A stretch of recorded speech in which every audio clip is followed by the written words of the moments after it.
Pois é, a gente acaba de receber a informação em que o diretor do colégio, Carlos Alberto, ele ligou e informou pra gente que o Murilo, que seria o suposto líder aí desse grupo de agressores, que ele já foi transferido lá da unidade. Agora que o colégio não sabia, é estranho, já que tem um documento, né? Oficializando isso. Oficializando isso. Bom, mas o que a gente quer saber, Simone, tudo bem? Tudo bem. O que chamou bastante atenção aí foi brincadeira.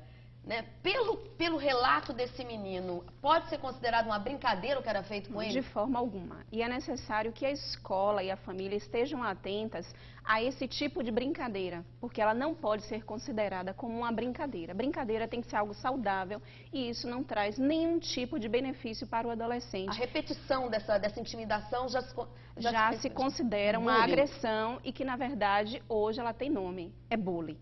Então, nós precisamos entrar com medidas severas de tratamento para os agressores e para as vítimas. Só que a família e a escola precisam estar atentas aos sinais que são dados quando essas crianças começam a sofrer agressões. Que sinais são esses? Sinais do tipo timidez excessiva, não querer participar de atividades que um adolescente comumente participa, não querer ir para a escola, ter medo das pessoas. São características que a família precisa estar atenta que não é normal. Aquele adolescente que sofre com determinadas brincadeiras, ele precisa de uma ajuda. Precisa que a escola e a família juntas estejam em parceria para que esse indivíduo ele se fortaleça e ele, de fato, ele se imponha.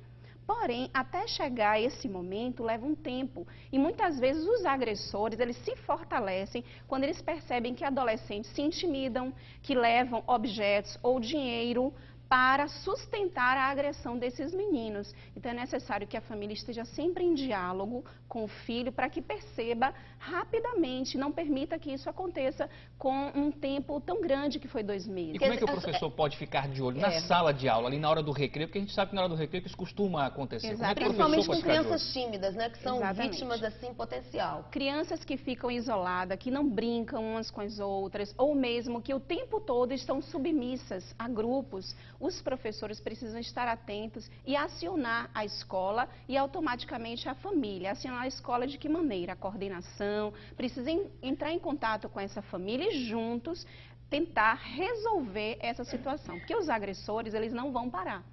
Eles só vão parar à medida que alguém der um basta. E como não é brincadeira, ela precisa ser levada a sério. O Ministério Público, inclusive, tem um Disque 100 para esses casos, para que não fiquem omissos. Muitas vezes a vítima tem vergonha de falar, porque à medida que ela diz o que ela está passando, ela se inferioriza cada vez mais. Se ela disser, eu estou sofrendo agressão, ela quer cada vez mais ficar calada. E também não pode ser uma solução que aquele menino, coitado, tentou pagar pela proteção de um outro. Isso não vai resolver o problema e talvez ele fique ali vítima, refém de dois grupos. Exatamente. Então esse não é o melhor caminho. Não é o melhor adolescente, para ele detender, ele tem que falar do problema, né? Ele precisa explicar o que está acontecendo para as pessoas que estão próximas dele, que são pessoas que podem ajudá-lo, né? Ele foi através desse menino, ele foi pedir ajuda, na verdade é uma pessoa que também era agressora. E essa pessoa pediu que ele desse o dinheiro, ou seja, ele se tornou cada vez mais submisso a essa pessoa, a essa agressão. Então ele precisava procurar pessoas de direito, ele procurou, só que depois ele começou a levar o quê? Uma faca para a escola. E aí, ele, nesse momento, se torna um agressor em potencial. E todos aqueles que são vítimas de bullying, eles são agressores em potencial. São potenciais agressores. Porque hoje eles sofrem e amanhã, de repente, eles querem também fazer alguém sofrer. Da importância de você agir antes, né? É uma maneira de você se vingar de tudo que você passou. Meninos que são, né, diferentes, sejam no corpo, né, ou mesmo intelectualmente falando, eles sofrem muito e precisam, de fato, que a escola esteja atenta. Um professor, com certeza, consegue perceber isso. Agora, qualquer relato feito a um professor deve ser levado em consideração, deve ser investigado, não achar que é apenas uma brincadeira, deve se procurar realmente Deve-se procurar investigar, porque se um aluno chega para um professor e relata o que está acontecendo, significa que ele já está dizendo, me ajude, eu preciso de auxílio.